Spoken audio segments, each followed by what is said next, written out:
Today we're going to show you how to do some customization with an IKEA kitchen. In this scenario, we have a customer who wanted to plan for future, basically he wants to use a 30-inch range and a 30-inch microwave right now.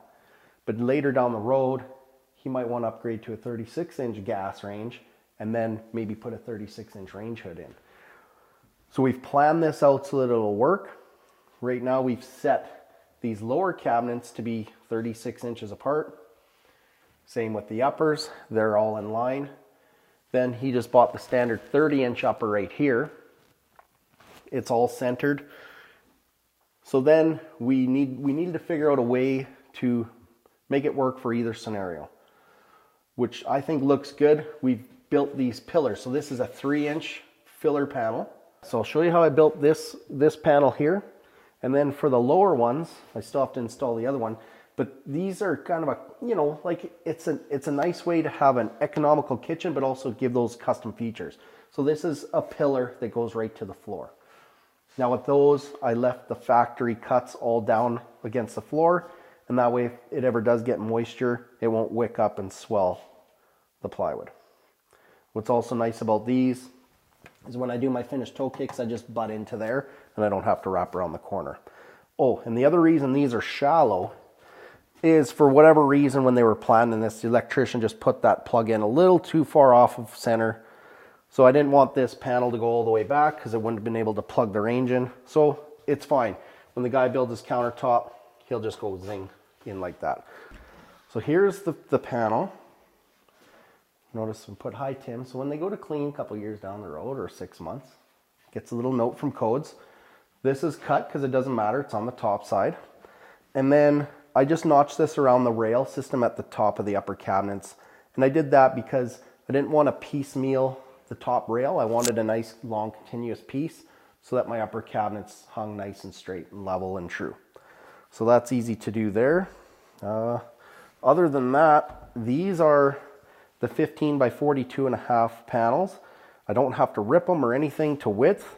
I just used the full width, full height, didn't have to do any crazy cutting. I could use a 36 by 96 panel and do a lot more planning and cutting, but these are gonna work nice. They'll slip in, and then all I had to do is just cut my spacers for the front here. Let's smash her in.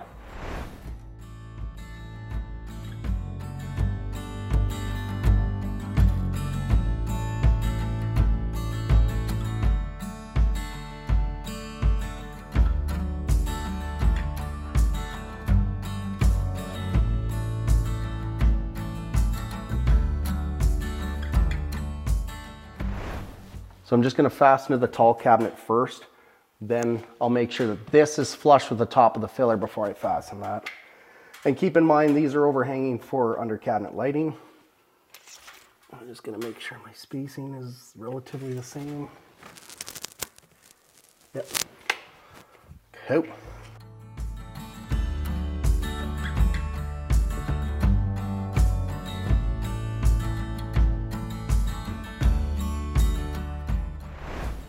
And you guys noticed that I had a back piece there, so it wouldn't collapse at the back.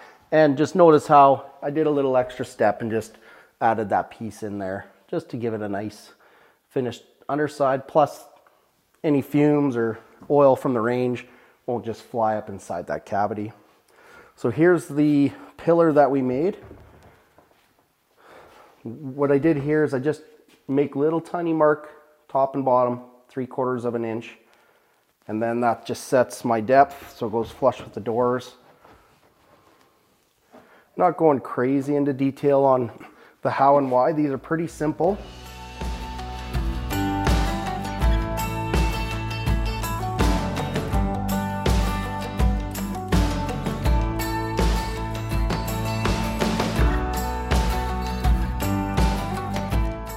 Just a quick overview. From cabinet to cabinet, we actually have the 36 that we want for future. That'll fit a range hood or another microwave. And then we have just a squeak over 30 there to fit our existing standard 30-inch size microwave. And then these pillars I made a little bit smaller, and that way the countertop can overhang about 3/16 on each side, maybe an eighth. And that way, it's nice just to do that so you have a little overhang of the countertop so it doesn't have to be perfectly flush, just in case something's slightly at a square. Gives you just a little allowance to get the stove in or the oven. Yeah, so that's it. It's pretty simple. These are easily to slip out later. They're quick and easy to build. I think they look good, and you get the price point that you want and also the look. So thanks for tuning in.